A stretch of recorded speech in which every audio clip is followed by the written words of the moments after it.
Olá, pessoal. Voltando aqui ao curso de Administração Linux, estamos vendo os comandos básicos na parte 3 e eu vou compartilhar a minha tela com vocês agora. Agora a gente vai ver os metacaracteres quantificadores e a gente está vendo aqui o asterisco, que é o tanto faz. O tanto faz, ele tem a função de permitir que exista um ou mais ou de não ter nenhum caractere naquela sequência. Aqui, como exemplo, a gente pode ver BI asterisco P, onde o asterisco está seguindo o I. Então, eu posso não ter o I, eu posso ter o I uma vez, ou eu posso ter o I várias vezes, que é o que acontece aqui nessa sequência. Agora, eu estou usando ele combinado a uma lista, que pode ter I e P em várias versões. Pode não existir, pode ter somente o I, pode ter somente o P, e pode ter uma combinação variada de Is e Ps. Aqui eu tenho a barra, né? Eu tenho o símbolo de menor, barra, interrogação, ou seja, esse símbolo aqui pode aparecer ou não. Eu tenho uma lista com os caracteres BIP maiúsculo e BIP minúsculo. Eu tenho um espaço e aqui eu tenho um asterisco. O asterisco está seguindo o espaço e não a lista toda e não esses símbolos todos. Então, o que ele vai ter aqui é a repetição dos espaços nessas sequências. E como aqui eu tenho uma lista, esses caracteres podem aparecer e podem aparecer em diversas combinações, tá? E a barra ela pode aparecer ou não. Então, o asterisco repete em qualquer quantidade. Quantificadores são gulosos, ou seja, sempre tentarão casar o máximo que ele conseguir. E o coringa ponto asterisco é o tudo e o nada, qualquer coisa. Ou seja, ponto asterisco significa que pode não ter nada e pode ter tudo. Tá? O mais é o tem que ter. Ele é um quantificador que tem que existir. Então, ele é um ou mais. Nesse caso, ele está seguindo, no exemplo, o caractere I.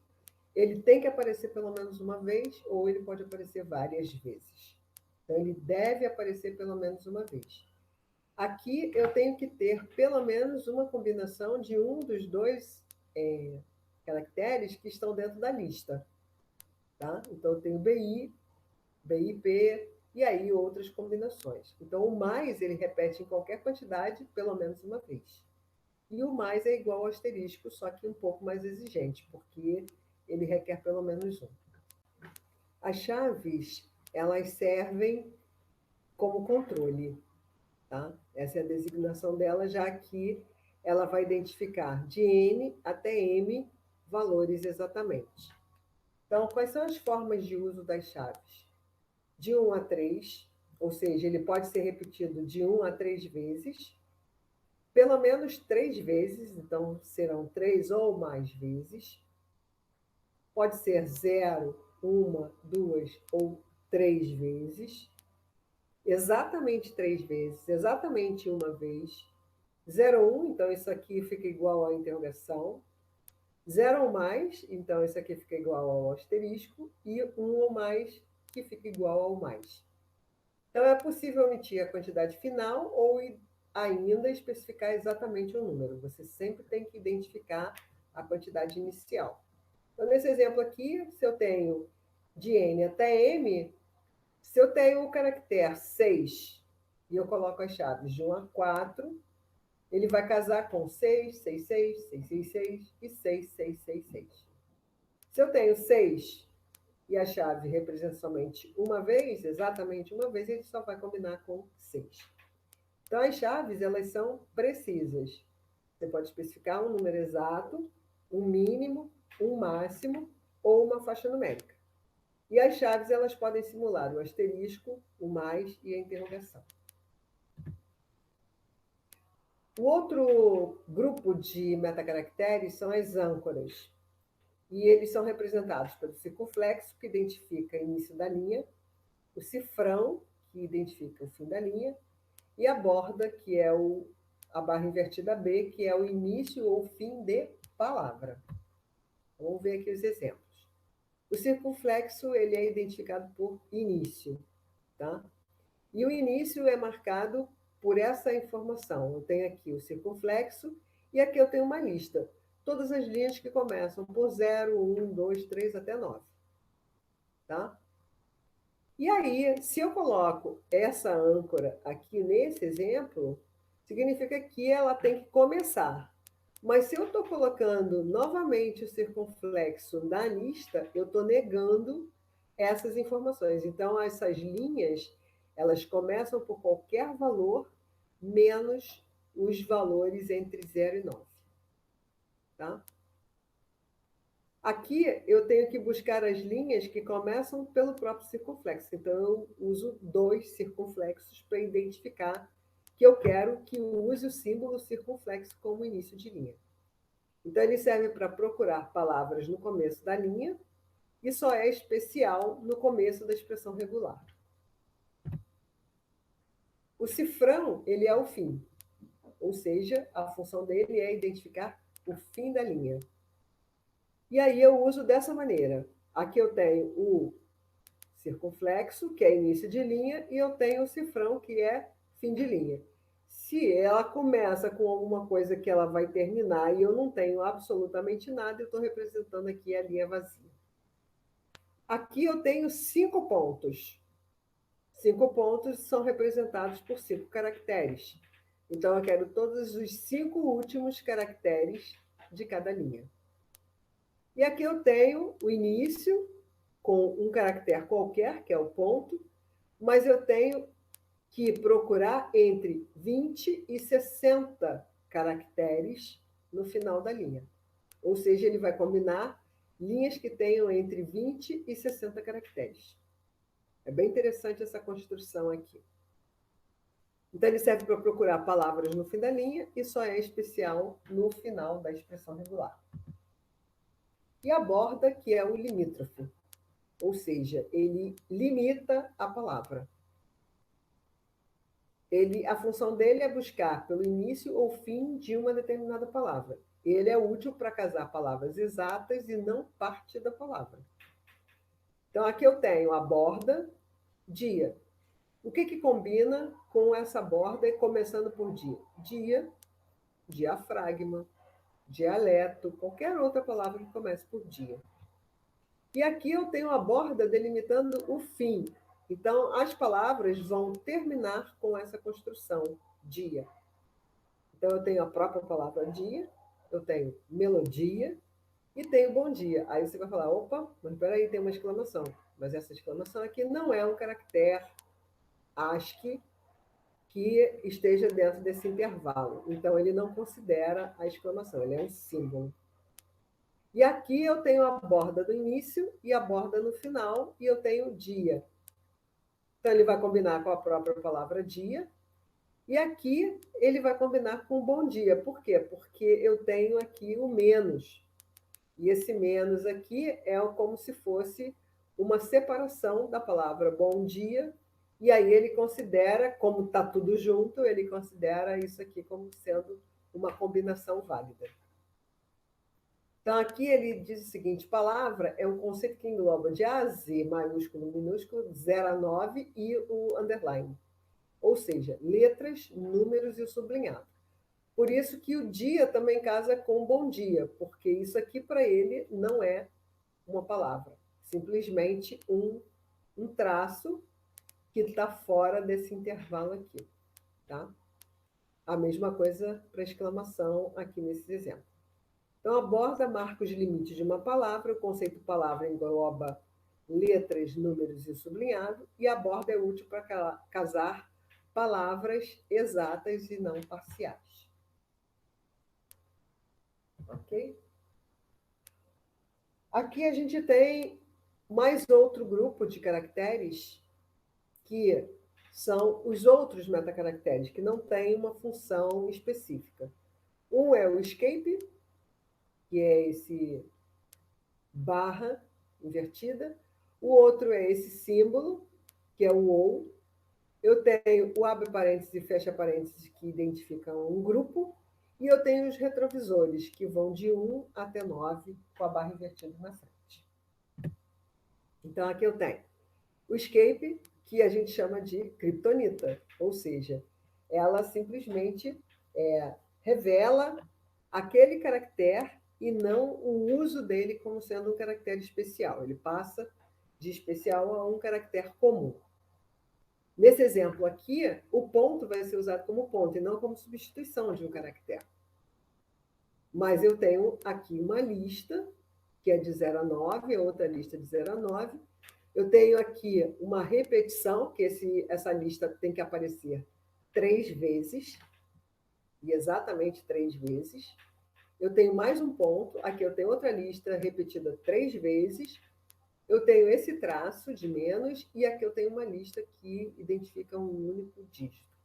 Então, o que acontece nesse caso? O objetivo é casar um número no formato n, que é um desses valores, ponto NNN, que são 3 valores, ponto NNN, que são mais 3 valores, traço N. Tá? Então, o escape, ele escapa um metacaractere tirando o seu poder. Por isso que ele é identificado como sendo a criptonita. Ele tira o poder daquele caractere. A barra invertida asterisco é exatamente o asterisco. Ele não tem mais a funcionalidade de multiplicar caracteres ou de não representar nenhum caractere. O escape escapa o escape. Ou seja, se você botar barra barra, significa que você quer que ele veja essa segunda barra como sendo esse literal barra. Tá? O ou, que é o alternativo, é ou um ou outro. Aí, nesse exemplo, eu tenho, por exemplo, aqui, gato ou pato ou rato, que é similar a eu usar isso aqui.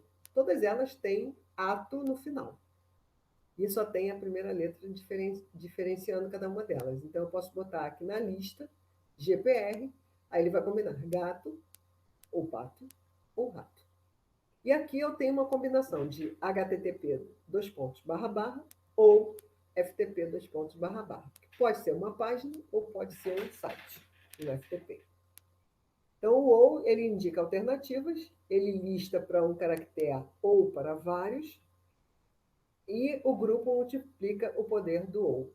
Se eu tiver um grupo, eu tenho vários ous. Então, a gente vai ver aqui o exemplo do grupo, que é o POP, que é aquele cara que agrega todo mundo, né? Ele agrupa todo mundo, ele junta cada vez mais ocorrências daquele mesmo grupo. Então, aqui eu tenho ha, né, exclamação, e aqui eu tenho esse grupo. E o mais. Então, eu tenho ha, ou haha, ou hahaha. Nesses outros exemplos, eu tenho o ponto, aqui eu estou querendo usar o ponto, e um número. E eu quero o ponto seguido do número, 3 vezes. Então, eu tenho ponto 0, ponto 6, ponto 2. Isso é uma forma de eu ter esse exemplo aqui combinado. Aqui eu tenho o grupo www ponto, e esse ponto eu posso ter ou posso não ter, porque aqui eu tenho uma interrogação. Eu tenho aqui o zz.com. Então, eu posso ter www.zz.com ou simplesmente zz.com. Boa, tracinho, e aqui eu tenho o grupo. Ou é tarde ou é noite. Então, tanto faz. Boa tarde ou boa noite vai ser a solução dessa expressão regular. Aqui eu tenho o jogo da velha, ou n ponto, ou num, espaço 6. Então, eu tenho jogo da velha, eu escolhi o jogo da velha primeiro, 6. O outro é n ponto, espaço 6. Ou então, num, espaço 6. E os outros exemplos também são constituídos por uma utilização do ou, que pode ser incerto ou concerto. Só que aqui eu tenho a possibilidade desse conjunto aqui, desse grupo, não existir. Então, certo também é uma forma de resposta para essa expressão regular. Aqui eu posso ter a combinação de supermercado ou hipermercado, que é o mesmo que su ou i. Então, um grupo pode estar dentro de outro grupo. Per, eu posso ter somente mercado. Tá? Será que essa daqui é a mesma combinação dessa? Certamente não, porque nesse caso aqui eu posso ter somente a palavra mercado, e aqui eu não tenho essa possibilidade. Então, grupos são muito poderosos, você pode ter grupos dentro de grupos, e grupos são quantificáveis, porque eu posso ter vários grupos aqui, eu tenho uma quantificação. E agora eu tenho o retrovisor. O retrovisor é o saudosista, que é o texto casado nos grupos de 1 a 9. O que eu quero fazer com o retrovisor? Eu quero identificar algumas formas de composição de uma sequência de caracteres. Aqui eu tenho o grupo quero, tracinho, e aí eu quero que isso aqui seja refletido nele mesmo uma vez. Então eu tenho aqui quero, quero. Mas /1 não é um escape? Não, não é um escape quando a barra é sucedida por um dígito de 1 a 9.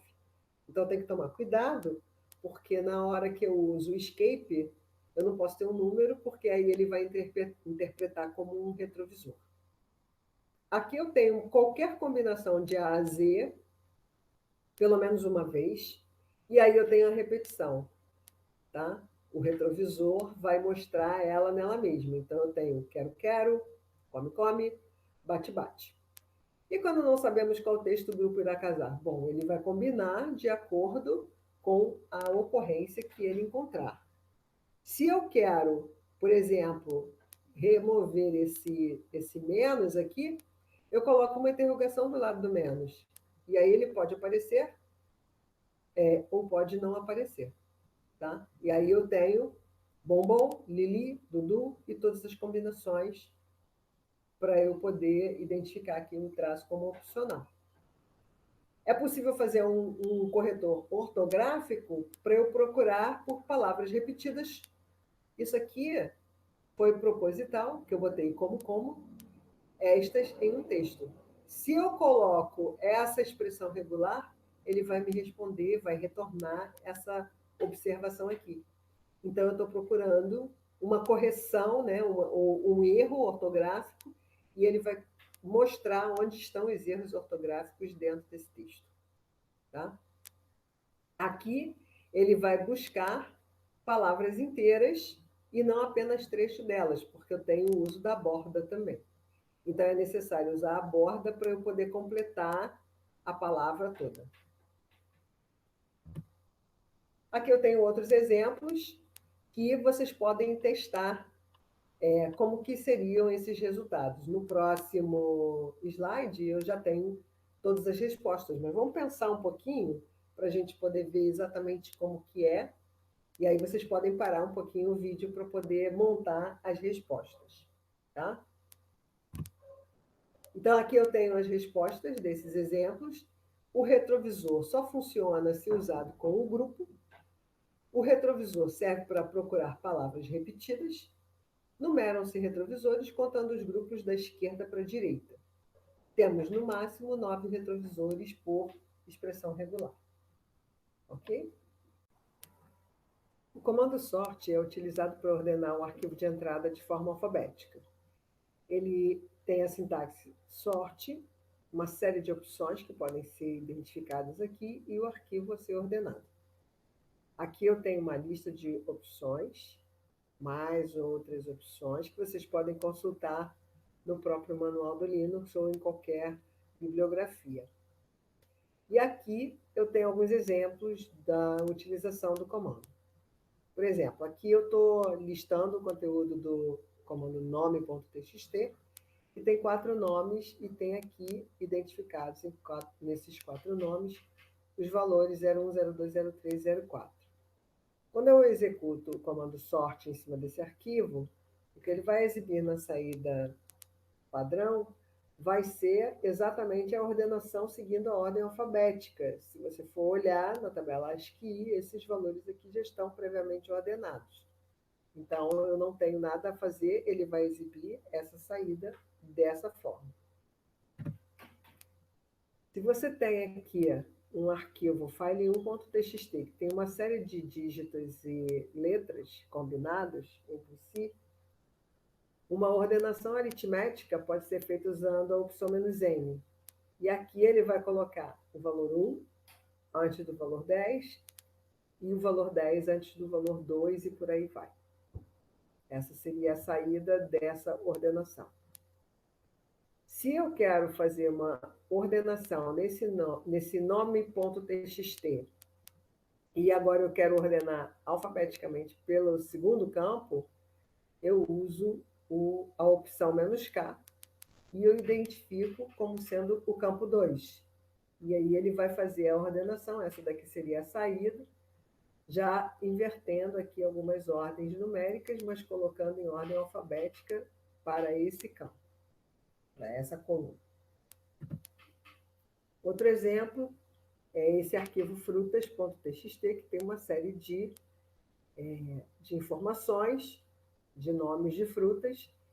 E se eu quiser fazer uma ordenação através da ordem reversa, eu uso a opção "-r, e aí ele vai fazer a inversão, vai ordenar na ordem alfabética reversa. Quando eu uso o comando sort, eu tenho a ordenação baseada na linha inteira a partir daquele arquivo que eu estou usando. Então, nesse caso aqui, o etc.swb, que a gente já viu que tem uma série de campos, né, separados por 2 pontos, ele vai fazer a ordenação baseada na linha inteira. Então, todas as linhas vão estar ordenadas a partir do primeiro caractere, do segundo caractere, terceiro caractere e assim por diante. Com isso, a gente finaliza a parte de comandos básicos e depois a gente já vai entrar nos comandos shell.